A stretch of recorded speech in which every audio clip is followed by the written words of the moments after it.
Next, Chef Weber will demonstrate sweet tart dough, or pâte sucrée. Yield approximately 10 9-inch shells.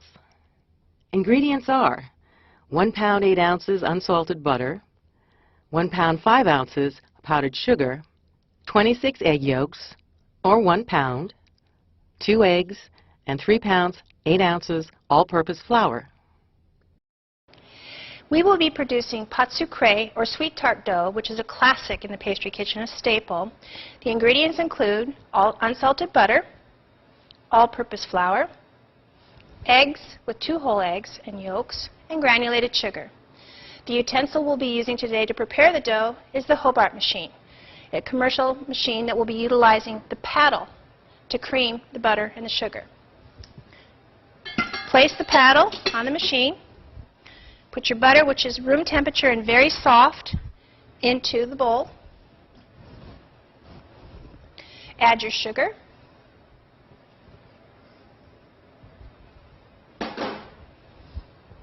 Bring the machine up and start on speed 1. Close the safety grid. The machine won't start unless the safety grid is completely engaged. Begin creaming your product. And at that point, what we're going to be doing is alternating our wet, which is the eggs, and then our dry, which is the all-purpose flour. When you're switching gears on your Hobart, it's important not to automatically switch the gear, but to shut the machine off. Otherwise, you can strip the rotors on the top of the machine. So I'm ready to switch to speed 2. Shut the machine off, let the rotors relax, turn it back on. As we're completing the creaming process, we want to make sure to scrape down the bowl frequently so that we know that we're incorporating the ingredients in an effective manner. The paddle attachment also has a tendency, which I believe you can see, to catch the butter up in the paddle. So you want to be sure and scrape that down so that it's evenly incorporating.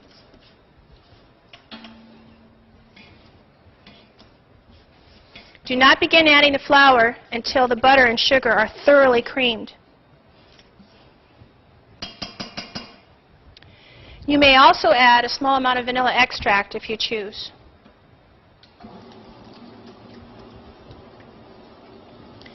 The first ingredient in will be the flour to stabilize the butter and cream sugar.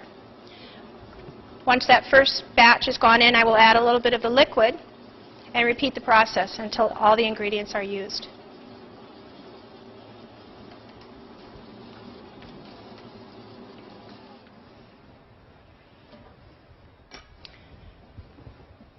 I'll show you the butter and the sugar, how it's nicely creamed, lemon yellow, and very soft, very, very fluffy and creamy. It's now ready to accept the flour. Scrape down one more time.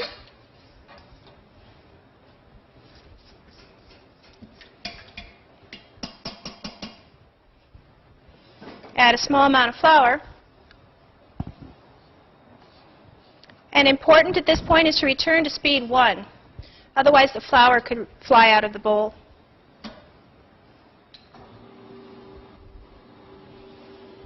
Once that's incorporated into a sandy-looking mixture, we'll add the first part of our yolks and our eggs.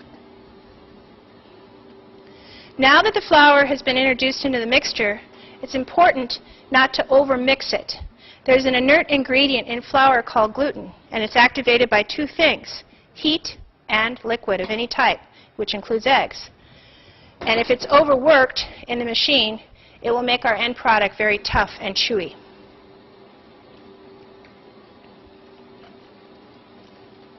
Respecting the ingredients, once I see that those eggs are fully creamed into the butter and the sugar, I'll reintroduce more flour.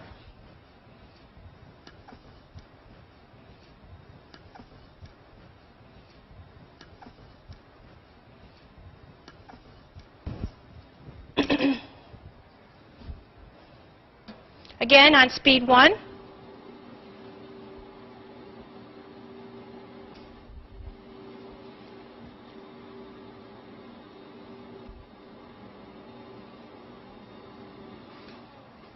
Another incorporation of the yolks, and at this point I'm going to use all of the eggs up.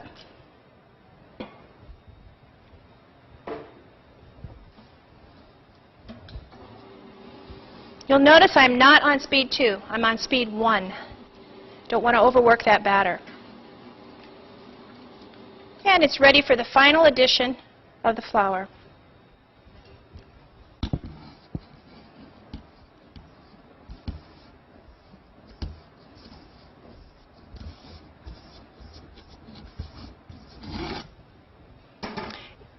Make sure that there's not any excess flour on the top of the paddle here.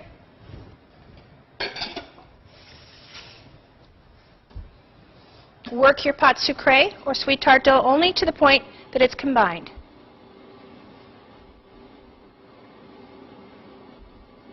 Remember, overworking the dough will cause a tough dough as well as shrinkage in the final product.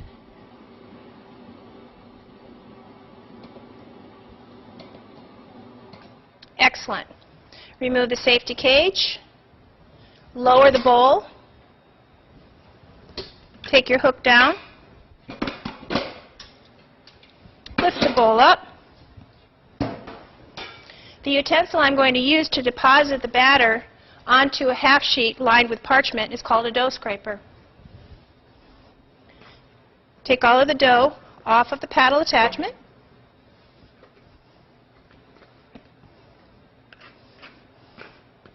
And at this point, I always finish the dough by hand, just to make sure that everything is fully incorporated.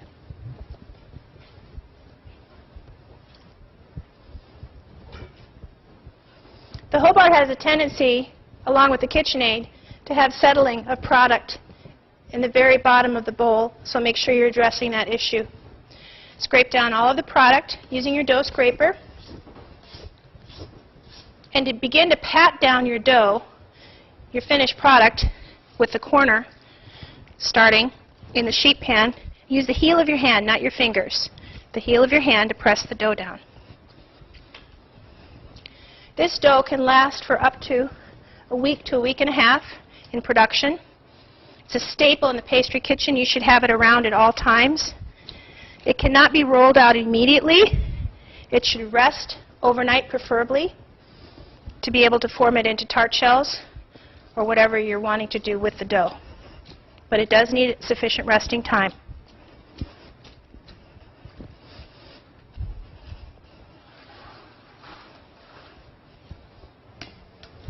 Once I'm done depositing this, I'm going to carefully label the name of the product, the date that I made it, and my name.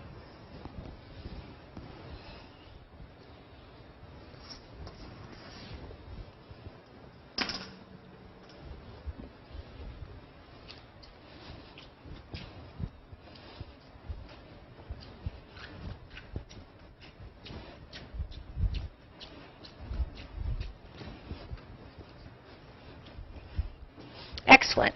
It's ready to be refrigerated and rest. I'll carefully wrap it with clear wrap.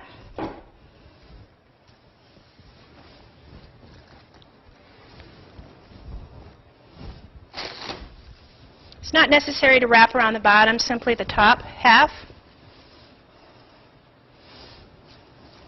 You can either label it directly onto the clear wrap or use masking tape.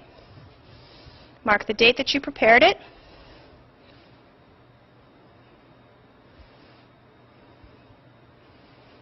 Your name, and the product name, which is most critical because a lot of doughs look very similar. This could have been a cookie batter. And you're ready to go. The sweet tart dough is completed and is rested overnight. I'm going to use a tool called a dough scraper to remove it from the sheet pan, taking a small amount, but enough that I will have an overhang for the shell that I'm going to roll. I'm demonstrating 3 types of shells. The first one is a classic round with a removable bottom. These also do come in non-stick. The small barquette, which is wonderful for banquets or small petit fours. And then the classic rectangular, which cuts very nicely again for banquets. Again, a removable bottom. I'm using what I refer to as dusting flour. Dusting flour is simply all-purpose flour that is utilized for throughout the bake shop during the day. At the end of the day, you should throw it out and not deposit it back into the bin because of contamination from flour or fat or any ingredients that your hands came in contact with. Take a small amount of the flour in your hand and simply dust your work surface. Ideally it would be wood, but stainless steel is fine, so is marble. I'm using a rolling pin that has no dowels on it at the end. It doesn't carry as much weight. It's much more proficient for working with small tarts. And I'm going to begin by rolling the dough out. I'm right-handed, so I want to offset with my left hand to make sure that I'm rolling the dough smoothly. I'm a little bit stronger with my right hand. Try not to roll with too much flour because the flour will create a tough dough for the end product. I'm looking after about 1/4 inch finished product. Now there are several more modern techniques that you can utilize. You can use a silplat, which is a silicone mat, or you can also use clear wrap between the two pieces of dough if you're having problems with stickiness. The main key is not allow to continually roll the dough so that it actually sticks to your surface. Now I'm going to check and see how I'm doing. Beautiful. I have enough extension on either side of the dough that I'm going to be able to create a rim with my tart. Take your rolling pin, dust off any excess flour. You can use a brush if you wish. Simply roll the dough up over the rolling pin, again dusting off any excess flour as you go. Place the tart shell right in the middle where you were at before. Lift the rolling pin, being very careful not to come in contact with the fluted rim because that will cut the rim. So I'm actually lifting up over the dough and rolling. Now I need to form a border. I'm simply going to take 2 fingers and create about 1/2 inch of a border and work my way around the tart shell. Be generous with your border.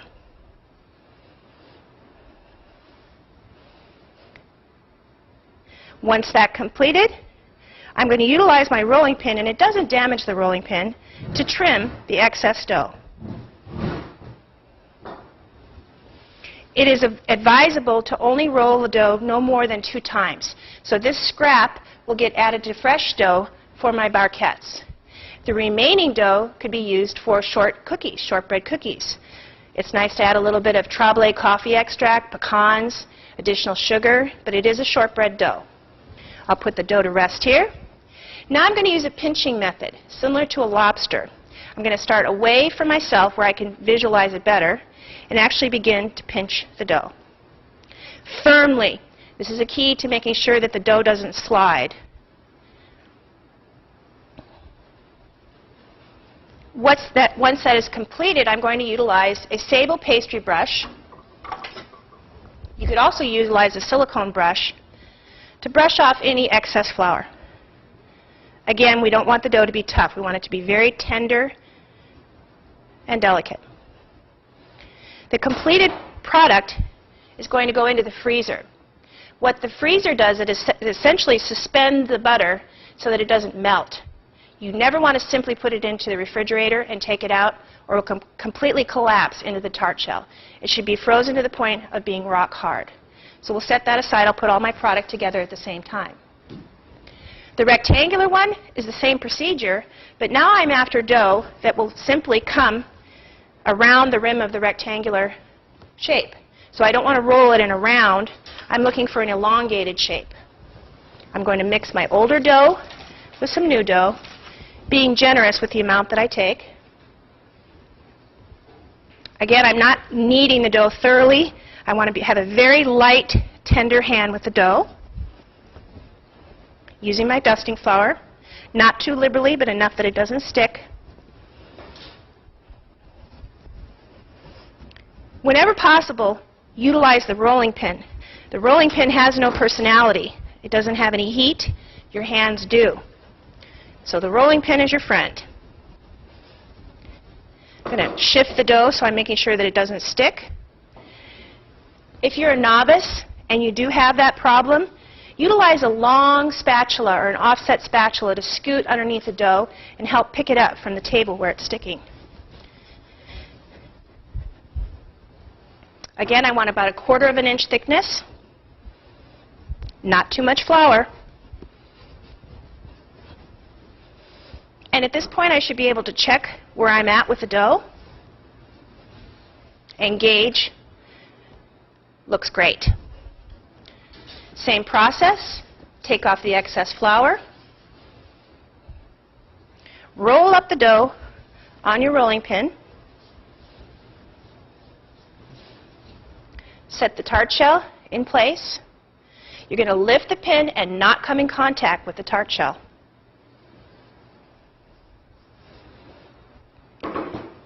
Same routine where I'm going to make a border, again being generous, at least in 1/2 inch thickness. Better to be safe than sorry. Rotate the shell as you're working along.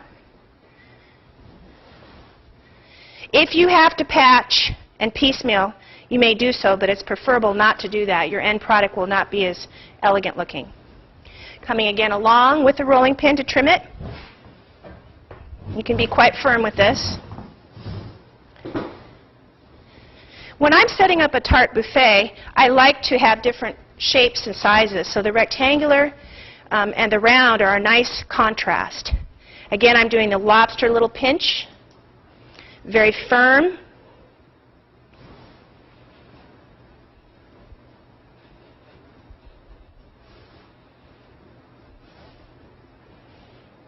And of course, what do I need to do now? Brush off the tart. No excess flour. And this again will be frozen till it's rock hard. The barquettes. We'll just use the finished scraps for the barquettes.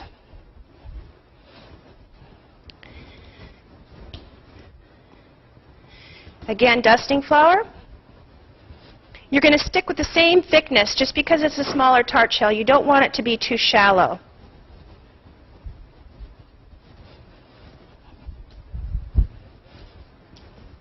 And the exception to the rule for these is I'm going to line them up like little tin soldiers.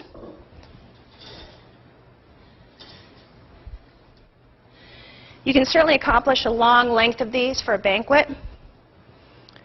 Same process, dust off any excess flour.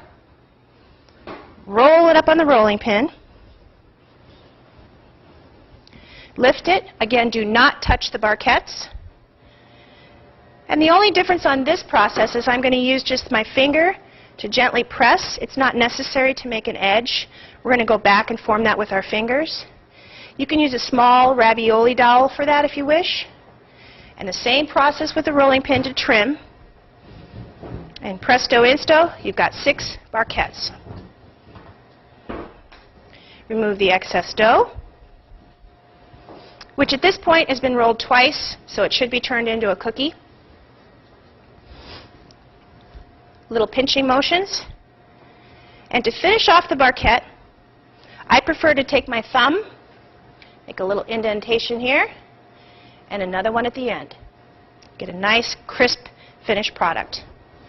Going to repeat the process. There are many different sizes of barquettes and shapes. There are small, very petite ones for little petit fours, and there's also square ones similar to the rectangular here. Again, finish the end.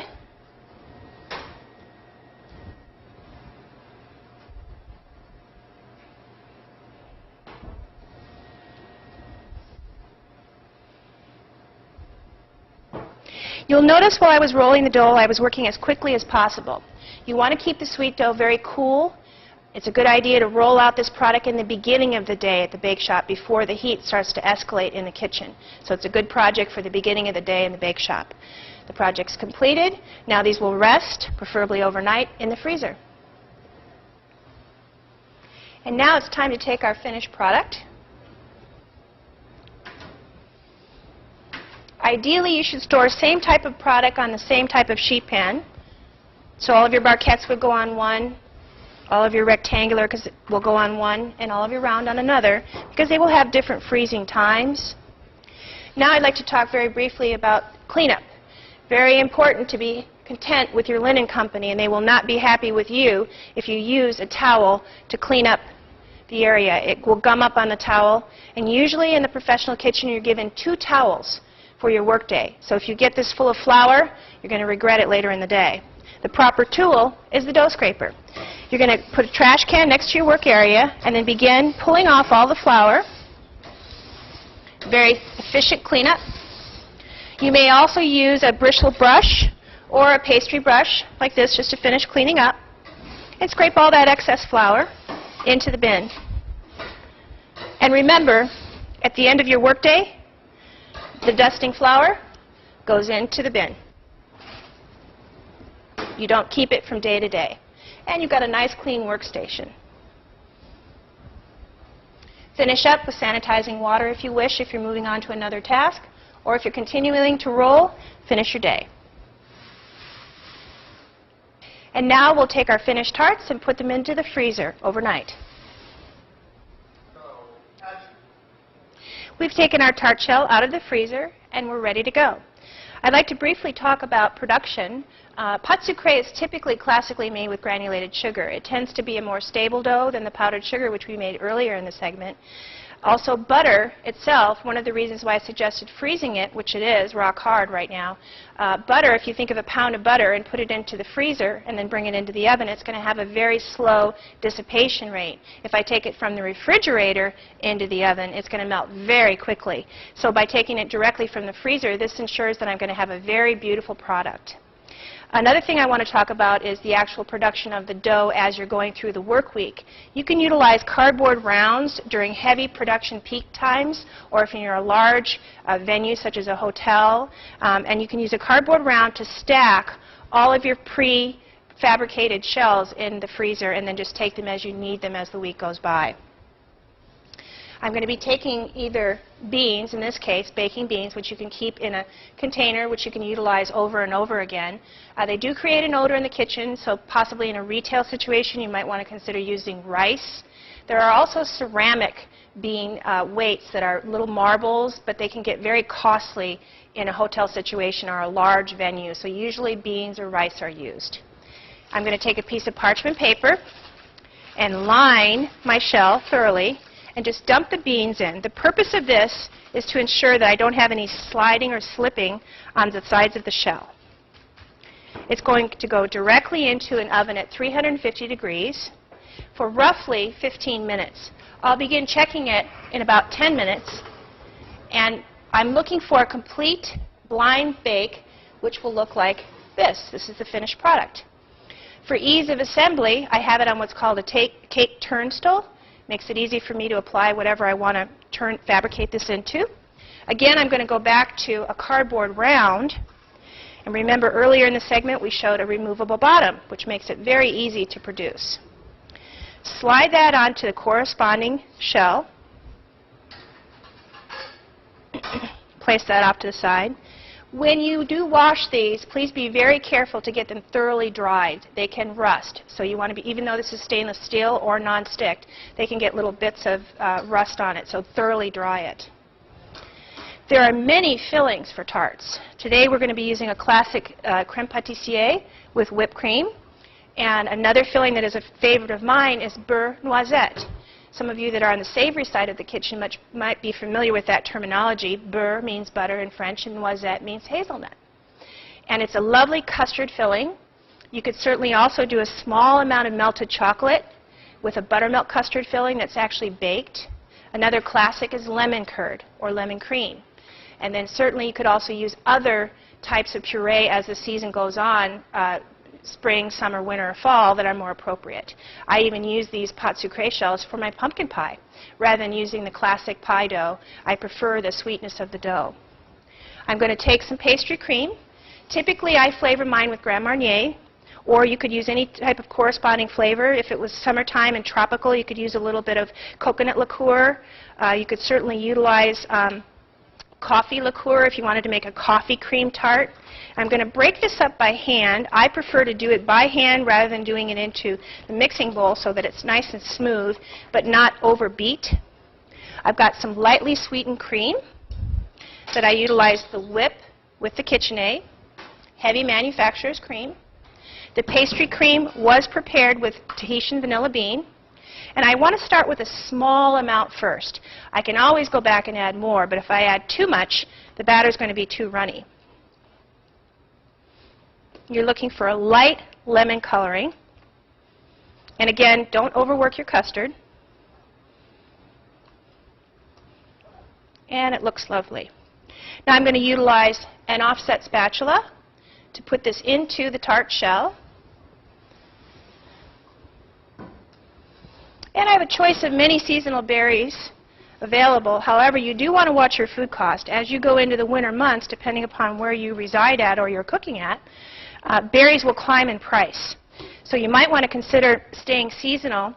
In the springtime, where berries are expensive unless you're getting them from New Zealand, come February or March, utilize papaya or mango or citrus that are all winter crops. Now I'm going to gently spread the cream, being careful not to break the exterior of the shell. This is a classic presentation I'm showing you of a strawberry tart. And now that it's nice and smooth, I prefer to put a small dome on the cream. If you can see that, it's just slightly elevated on the top. And I've pre-done my strawberries, but I will demonstrate how to do them. I seek out in my pints nice pointed strawberries that don't have a very green end. I don't want a round, flat end on it. I also check for bruising. I don't want to see any bruising.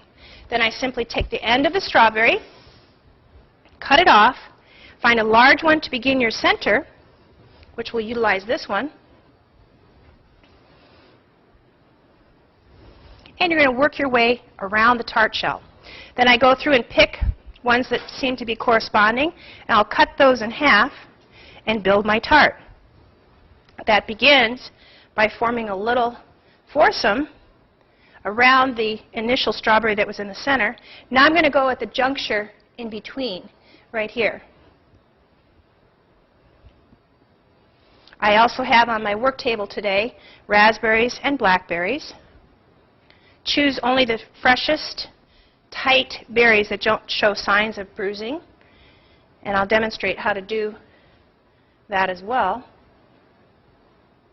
And I have two choices of glazes today. The purpose of glazing a fruit tart is twofold. One is the appearance, so the sheen is absolutely beautiful on it, has a good eye appeal. And two is actually to help the berries, particularly strawberries, which can tend to bleed water naturally, retain their appearance cosmetically. It also, in the case of this strawberry tart, will make it much easier for me to cut it in a situation where I'm actually servicing it. I'm also going to show you a little trick of the trade with putting powdered sugar around the edge once we've glazed it. The two types of glazes that I'm using today, one is classical. It comes from several generations, and it's basically taking strained apricot jam and thinning it out with a bit of water. And I have some heating up gently here on the back of the stove, and I'm utilizing a wooden spoon, although you could use a heat-sensitive rubber spatula. I'm going to let that warm up a little bit, and then I'll show you the texture that I'm looking for. The more modern and certainly easier glaze is what's called a cold glaze.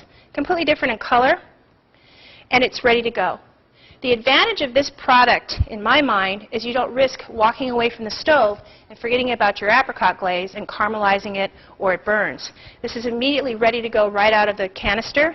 Simply take a sable brush or silicone brush. It's not necessary to thin it out with water, but you are looking for a nice fluid effect on it.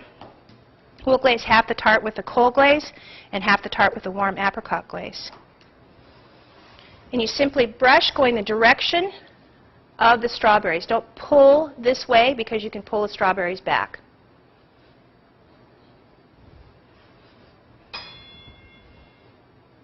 Okay, absolutely lovely. It's important when you're setting up a buffet or any type of, say, a Sunday brunch setup, that you think about color. I'm always fond of utilizing something red, whether it's raspberry or strawberry, on your buffet line along with all your other colors. It's typical in the pastry world to have a lot of beige and brown items.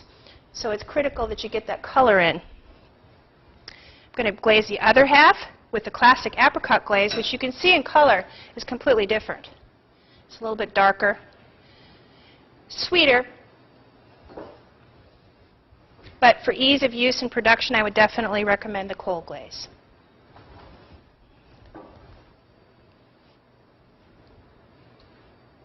Same procedure. Follow the direction of the strawberries. Put your finishing touch with the glaze. Make sure you've covered all of the strawberries evenly. And then take a small cardboard round and a little bit of powdered sugar. Lay it on top of the tart at a half angle. Come around, and you're only going to be touching the part that you need to dust, rather than worrying about getting into the center of the tart.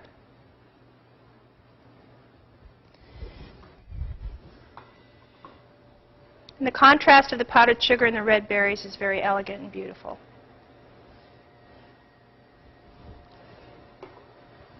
And of course, in pastry, display is a big part of your production. So I have an elegant cake platter here. If I'm using sterling silver, it's a good idea to leave it on the cardboard round so you don't scratch the sterling silver during service. Or if I'm using glass, which really doesn't make any difference and I don't want to see the cardboard, I can simply slide the cardboard off.